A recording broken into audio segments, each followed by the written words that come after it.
The movie starts, showing us the fight of monsters, where these creatures fought each other to win titles and make their hometowns proud, hand in hand with their human trainers.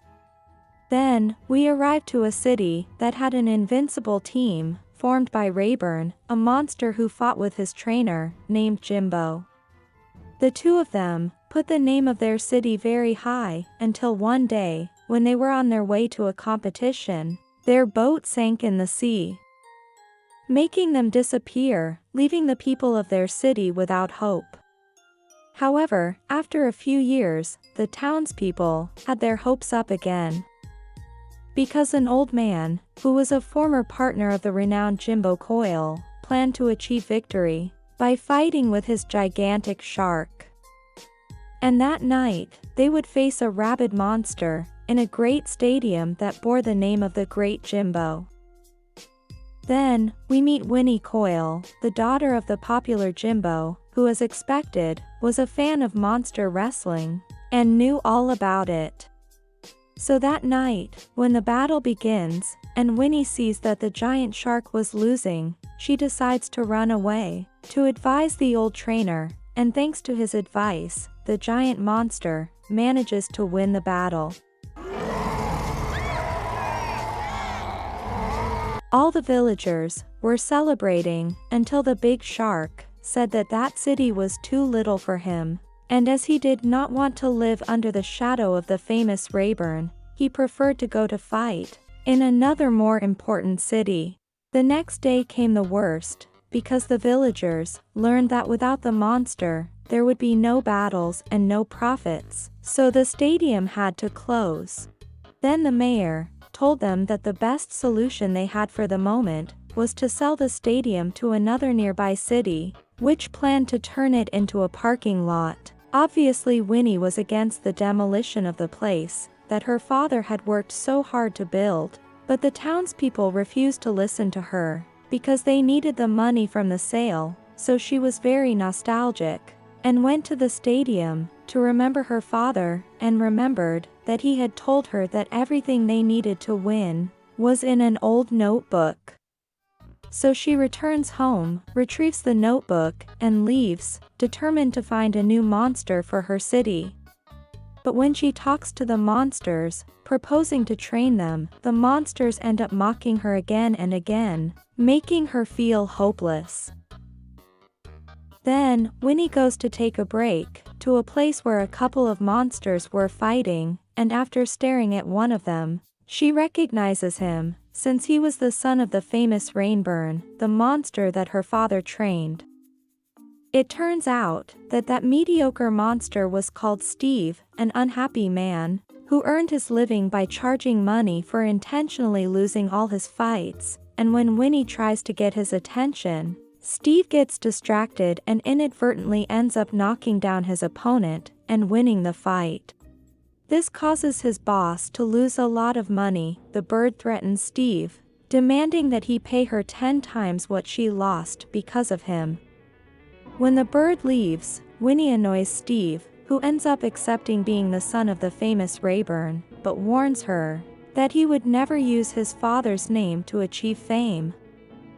Then Winnie convinces him to be her trainer, so she could recover his father's stadium, and Steve would fight to raise the money needed to pay his boss. Then they both arrive at the city's stadium, where Steve gets nostalgic remembering his father, and when Winnie asks him to help her save the stadium, he replies that although he loved his father, he did not aspire to be like him, and that he was only there for the money, so Winnie leaves telling him that he would return to train him. The next day, Winnie goes to the stadium for training, but the lazy monster just wanted to continue sleeping, so he asks the girl to find him a battle, so he can show what he could do.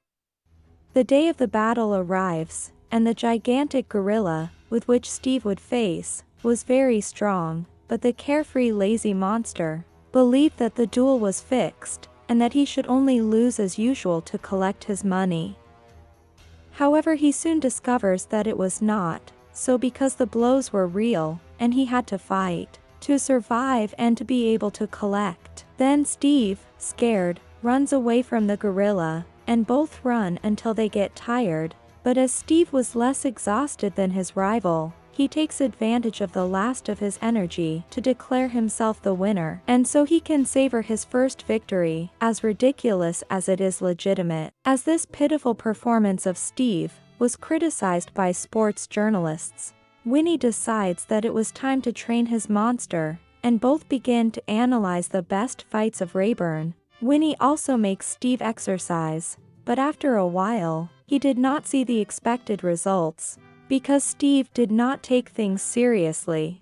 In that, the giant confesses to Winnie that he had moved away from those city, because he knew that everyone wanted him to be like his father, and he did not want to be. The girl was trying to understand him, and then, the conversation becomes a little more personal, and while they talk, Steve tells her that he had traveled a lot with his father, and during those trips, he became a fanatic dancer, and when Winnie turns on some music, she finds out that the giant loved to dance salsa. Bruh. So Winnie decides to create an innovative technique that included dance steps mixed with wrestling. And that's how Steve shows his best steps during the next battle, and surprisingly, ends up winning it. With that confidence, Winnie and Steve continue to improve their steps for a few weeks, winning more battles, and becoming known. And during a live interview, Winnie tells the other trainers to call her if they wanted their monsters to face Steve, and almost immediately receives a call from a trainer, who accepts the proposal. But, when the friends arrive to train at the stadium, they discover that they were evicting their belongings, since the mayor had sold it to the city that was represented by the giant shark. Then the friends run to prevent it, and when they arrive, they discover that the giant shark wanted to buy the stadium from his father to demolish it. Since then, nobody would remember the famous Rayburn, and he would never suffer comparisons again.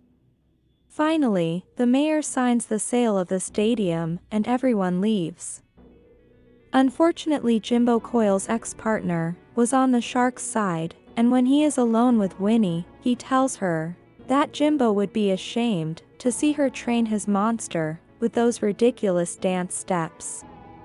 This made Winnie very depressed, because she understood that she got hung up on her father's fame, and made her last name a source of ridicule, because of Steve's picturesque fighting style.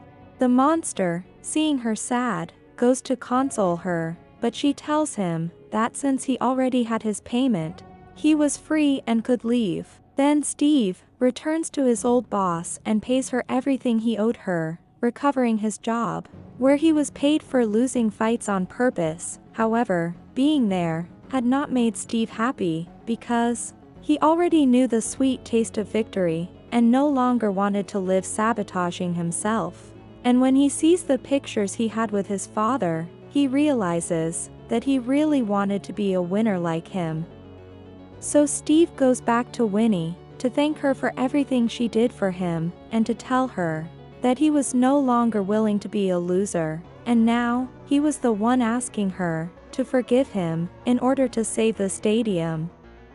Then, they go to look for the giant shark that was in the city, and was about to demolish the stadium of Winnie's father. But the friends interrupt him, and challenge him to a battle, telling him that the winner would keep the stadium. The shark laughs at them, calling Steve a loser, but he tells him that this was not true, and reveals that he was really the son of the famous wrestler Rayburn. So from that moment, he wanted to be called Rayburn Jr.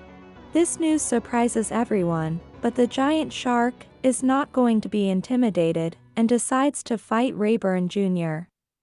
Then, begins hard days of training for Rayburn Jr., who finally seems to be ready to face the giant shark. Finally, the day of the fight arrives, and all the audience was euphoric. However, when Rayburn Jr. sees the giant shark enter, he is frightened by the demanding battle ahead, but Winnie finds a way to cheer him up. The first round of the battle begins, and Rayburn Jr. shows off his best dance moves, which surprisingly, he he manages to avoid all of his opponent's blows. However, in the second round, the shark surprises him by showing the dance steps he had learned to face Steve, and this advantage allows him to hit him mercilessly until leaving him very hurt. When the break comes, Siggy, the trainer of the giant shark, tells Winnie to think first of Rayburn Jr. and stop the fight to prevent him from getting hurt more. In that, Rayburn Jr., who feels encouraged by the public, sees that Winnie is about to quit and convinces her to continue the battle-changing strategy. So for the third round, Rayburn Jr. comes out with everything but tries to fight in wrestling, and as that was not his ground, the shark shows his supremacy and ends up beating him. Then Winnie makes him react, telling him to do his own thing and just feel the rhythm. Steve begins to dance, and although he receives some blows from the shark, he has the brilliant idea of hitting the tentacles of his rival to the boxing ring to have advantage and give him a strong blow. But the cowardly shark hits Rayburn Jr. with a metal chair, and this distracts him, making him fall sharply on him.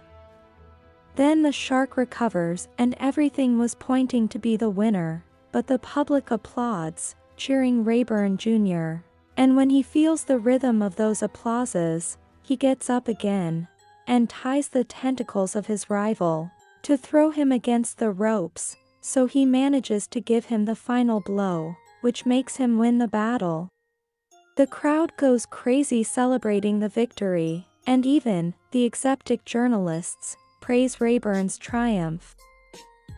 Now, Winnie and Steve can celebrate, because with this victory, they were honoring their parents, and Siggy, the former partner of Winnie's father, congratulates the girl, apologizing for the hurtful words he had said before, and recognizing that Rayburn Jr. was a winner.